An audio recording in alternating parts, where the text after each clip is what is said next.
Hey again everyone, as you can see we survived. We're still here tucked away in the corner of the dining room, and this bad boy's not going anywhere for a while. As promised in my intro video, I wanted to do a little mini review of the Fanatec CSL Ready2Race bundle, since I've been using it for just over a month and I've put plenty of hours behind the wheel.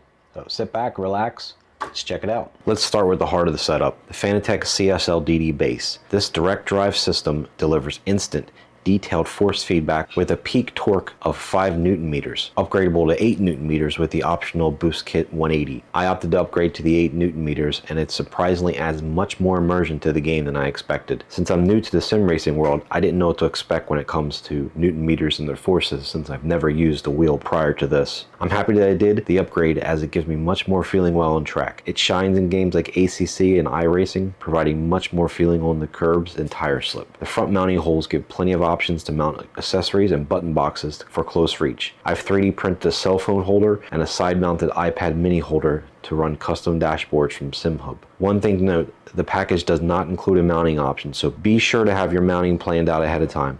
The base only included 4 6mm T-nuts and does not have the required bolts, so a hardware trip may be necessary. Fanatec does offer a desk mounting option for those without a dedicated sim rig. Installation was a breeze. It offers side mounting or bottom mounting with the T-nut slots. As you can see here, I have mine bottom mounted on my SimLab GT1 Evo 2 rig. The Fanatec CSL DD base is small and compact, and for those who decide to mount it on a desk, it's not going to be too bulky and intrusive. Moving on to the CSL steering wheel P1 V2. I know the name's a mouthful. This wheel offers high performance at an affordable price. A multi-purpose design with a diameter of 300mm is suitable for various vehicle types. It has a rubberized grip, providing comfort during long sessions, with an integrated rev stripe and 3-digit LED display offering telemetry data and easy access to the tuning menu. The wheel is packed with 12 buttons, tactile metal shifters, and a 5-way directional stick for full control, making it an ideal companion for the CSL DD base. The rev stripe serves as a combined center stripe and engine RPM indicator, using a multicolored LED for clear visibility. Additionally, the 3-digit LED display smoothly integrated into the wheel rim below the rev stripe allows telemetry data such as speed and gears to be displayed in compatible games or third-party software. With its versatile design and feature-rich layout, the CSL wheel P1 V2 enhances the overall racing experience and complements the performance of the CSL DD base. Wheel installation is simple with the Fanatec QR1 light. The shaft on the base itself is keyed along with the QR1, which is easy to slip on and lock in. When you're finished racing, it's very easy to remove. You just turn the collar in the opposite direction, pull the wheel off, and it's ready for storage.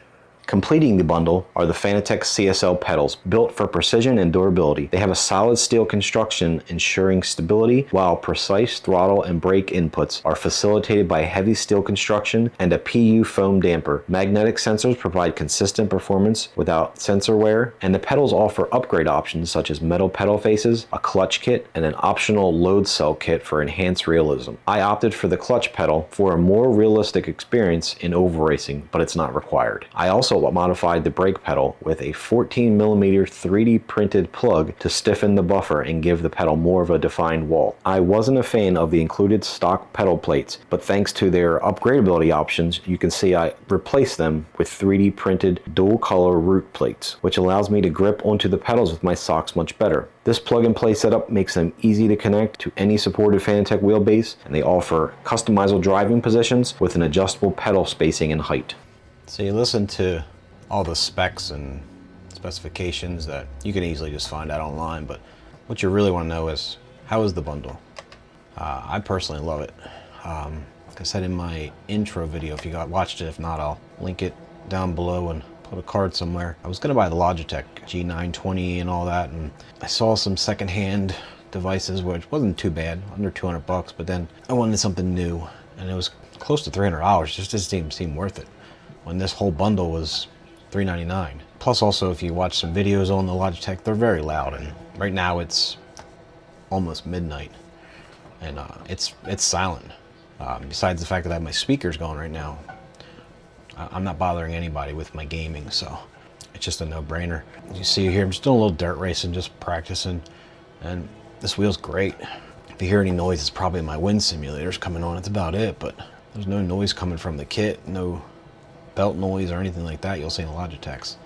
I'm not gonna act like I'm using the pedals now, because I'm not. I did switch those out. I had an extra Amazon gift card and I picked up a set of Load Cell Simpsons, I think they're called. Basically like a sim jack pedal. The stock pedals are good. Didn't have any problems with them. It's just I wanted something more. Had the money. So, oh no, I think the kit's a no-brainer. The fact that also you're not stuck, if you get one of the lower end wheels, you're not stuck with that steering wheel. Yeah, you can 3D print stuff and buy add-ons, but it's not the same as just swapping out the wheel.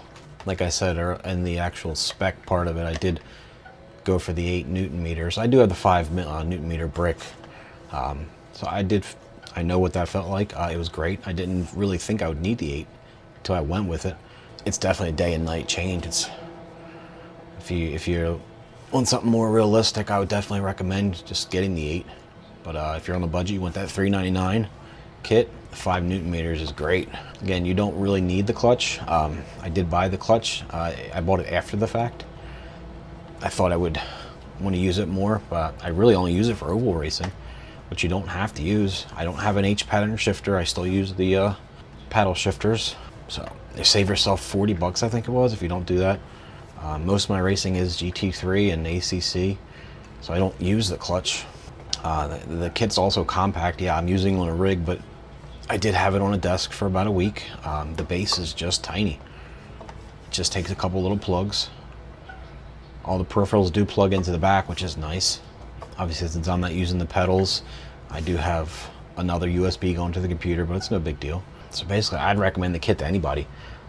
Just a casual racer or someone who just wants to be serious. I've never used any of the 20 or 15 Newton meter kits. I just don't think I would need it. The fact that I do have expandability by just getting a podium hub and buying a new wheel, which I already did. If you didn't check out my Sim Magic GT Neo video, I'll link that in this also.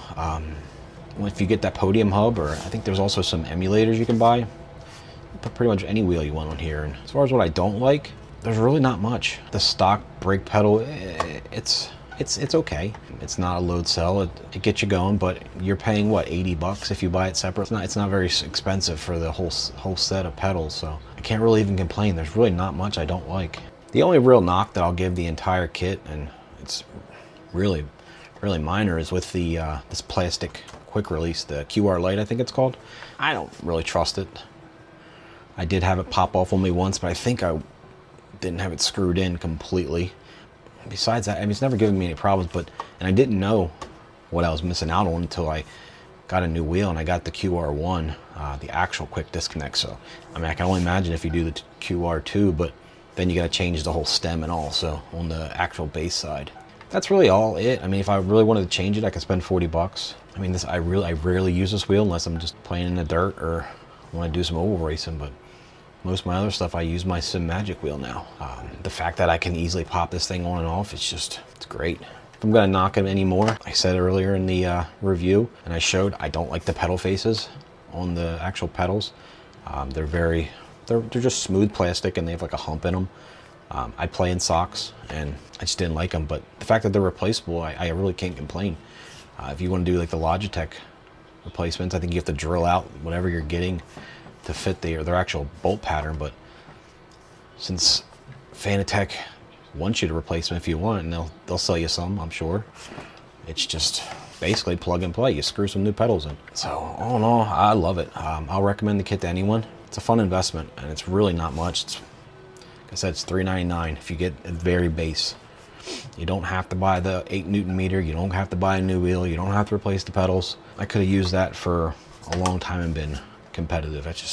I like shiny things. If I see something new, I'm gonna get it. If you're on the fence, just do it.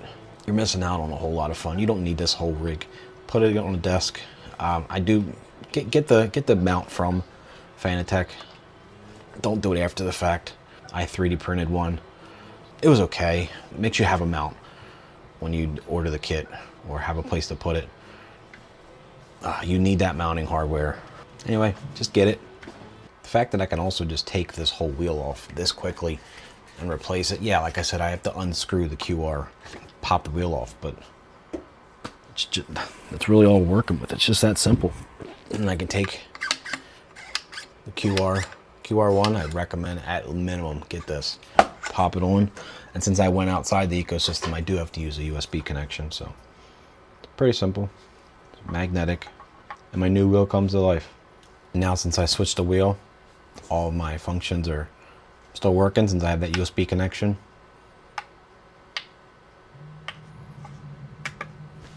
It's like I have a Fanatec wheel in here now. I can enjoy a totally different game and a totally different driving style. The round wheel works perfectly fine on here. Like I said, I like shiny new things, and I saw this wheel and I saw I can use a podium hub, and I went with it. The fact that I can just pop a new wheel on and I'm in a GT3 car. At the end of the day, do I recommend this Fanatec CSL Ready2Race combo? Absolutely. Get the kit, drive it, learn how to drive, learn the tracks. You don't have to upgrade. If you want to buy the kit, they do offer the wheel upgrades right then and there. Save yourself some money. That way, if you know, hey, I'm not going to use round wheel, get the McLaren wheel. But having that extra wheel is nice. I didn't realize how much I'll like the actual driving since I go through things pretty quickly, but I love it. So if you're on the fence, buy it. Like I said, buy it, drive it, get whatever game you like. Thanks for stopping by. Hope this video helped you out. If it did in any way, make sure you like and subscribe. Stick around for more content. And jump in on any of my live streams. You see me on, pop in the chat, say hi. Any questions or comments, leave them down below, and I'll sure to check them out and respond as soon as I have a free moment. Thanks again. Hope to see you on the track.